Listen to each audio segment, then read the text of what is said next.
Darcel. Coach Dante's been a name that's been talked about a lot. I'm curious what you've seen from him and what's really standing out to you in your room. Just the progression, man. That's what we ask these guys. We got a 1% every day. He's a guy who takes it literally. He goes literal when he goes out there every day and he's trying to get better at one thing. And over the course of spring, summer, and now we're in fall camp, he's done that every day and he's become a really good player in what we've asked him to do. So I'm happy for him. He's got to continue to do that, and he can help us out this year. Is there anything specific that he's working on right now that he's kind of standing out to you? At the DB position, where I was working on everything, right? Our number one thing is take the ball away, find ways to take the ball away. So that's always at the top of the list. Tackling, footwork. So every day we're working on everything. Who's the unsung hero in that room? Say that again, sir. Who's the unsung hero in the room? I think all of them, man. I'm really proud of what they've done. I think they've all kind of, because my style of coaching and what I'm asking them to do is so different than what some of them have done in the past, and they've all bought in, and they're all doing the things that I want them to do the way that we want them to do it on defense, and it's paying off for them. So I think they've all come such a long way that I'm proud of each and every one of them for something different, So who's shown the most growth from spring to now? The most growth, I think, like you said, Dante's been talked about a lot. He's shown a ton of growth, but so has Amir Boyd. He's shown a ton of growth. I coached Bryce Pollock at Mississippi State, but he came here. He knew what I liked, but he's shown a lot of growth. Terry and Grant's shown a lot of growth. So all these guys across the board, man, everybody's taking a step in the right direction, and that fires me up. With all the moving parts in the secondary with so many new names, do you feel like there's a cohesion there that you would expect at this time of year, or do you feel like there's more that we have to do before we take the field? Oh, we got a lot more to do, but there is some cohesion. These guys get along so well. We spend so much time together. They love being in this building. We're fortunate enough to have everything you could ever want here, so they're always here. They're always in my office. They're always in Coach Green's office. We're always meeting, getting extra time, going over film. So I think the cohesion part of it has happened really fast, right? And it happened early, and now we're just gaining on that right now. And I think it's showing on the field with the way they communicate with each other, right? The trust. Sometimes we don't even have to correct them. After a play, they're talking to each other, getting it corrected. So that's where we want to be. Coach, obviously, Coach McGuire talked about it a little bit earlier, just how much competition has been going on between this group. Just how different has it been kind of this year in seeing these guys compete against each other? And I know still a lot of these guys are competing for starting spots and all that. So how have you kind of seen these guys compete with each other? Yeah, man, it's been fun. Competition brings out the best in us. You got to be on your game every day. There are no off days. You're competing in the classroom. You're competing in the weight room. You're competing when we're outside running, right? And then obviously you're competing in practice, right? What you produce, what you put on tape is who you are. They know that's what we say, and they take it personal now. So every play, they're locked in. They're giving their best, and it's risen, it's risen everybody's game up to a different level, which I'm really excited about. Coach Ayu mentioned a couple of NFL guys and former coaches that he played under. I'm curious with your background if there's anybody that you've been utilizing over the offseason kind of help you maybe describe a certain player or something like that to your guys. We watch a ton of NFL tape, old tape, new tape.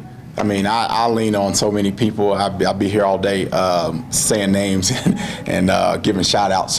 But I'm always leaning on my guys. I think more for trying to get the message across. How do you get this message across? Because I'm saying it one way, it's not hitting. So how would you go about this? That's always key. And then showing them guys doing it at the next level, I think, is really important. Doing the same stuff, techniques and tools that we use, doing it at the next level, that triggers something in them also. So, and then obviously coverage, right? We're using some of the same coverage that I played when I was in the league that they're still playing. So, anytime I can get some of that tape and get coaching points off of that, we use it.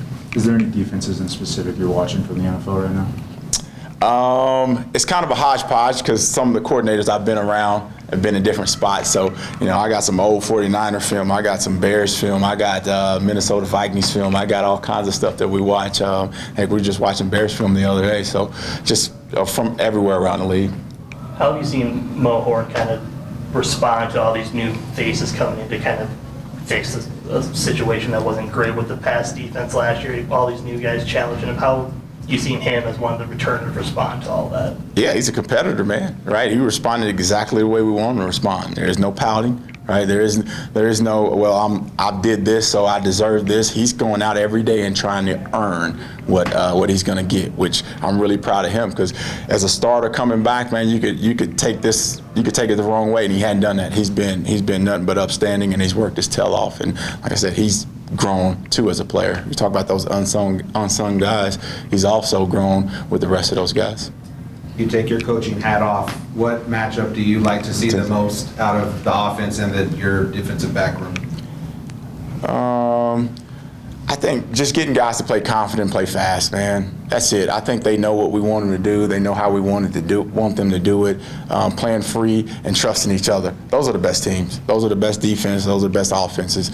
And just believing within the system. And I think they will. I think they do. And I think the time we have left, just continue to grow in that.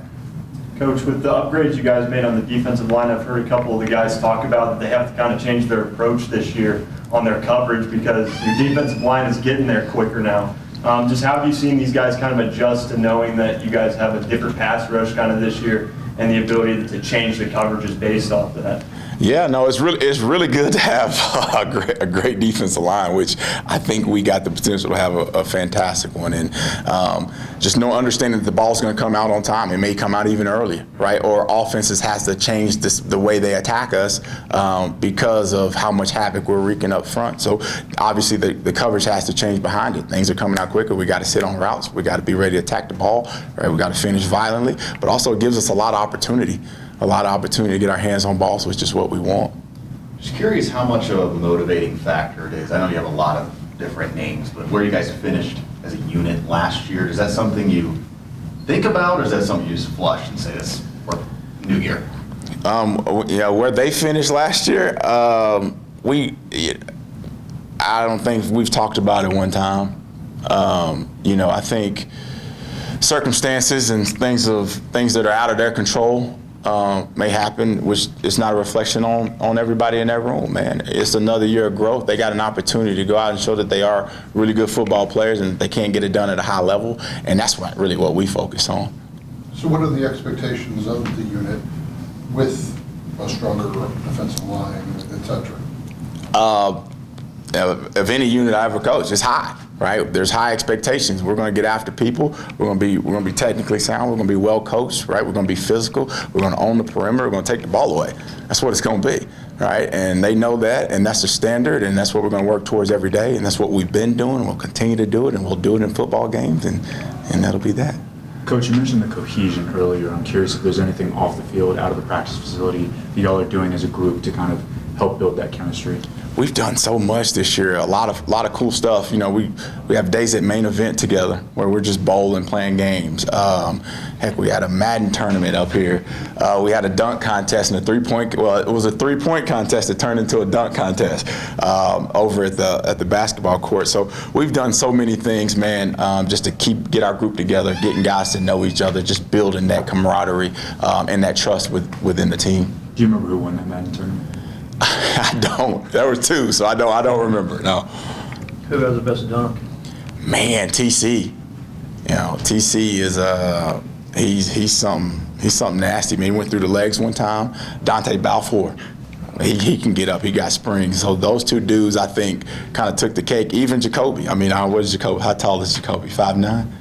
5'10"? He's going up. He's doing everything those guys are doing. So all those guys, man, they got bunnies. Kobe was slamming. Yeah, absolutely.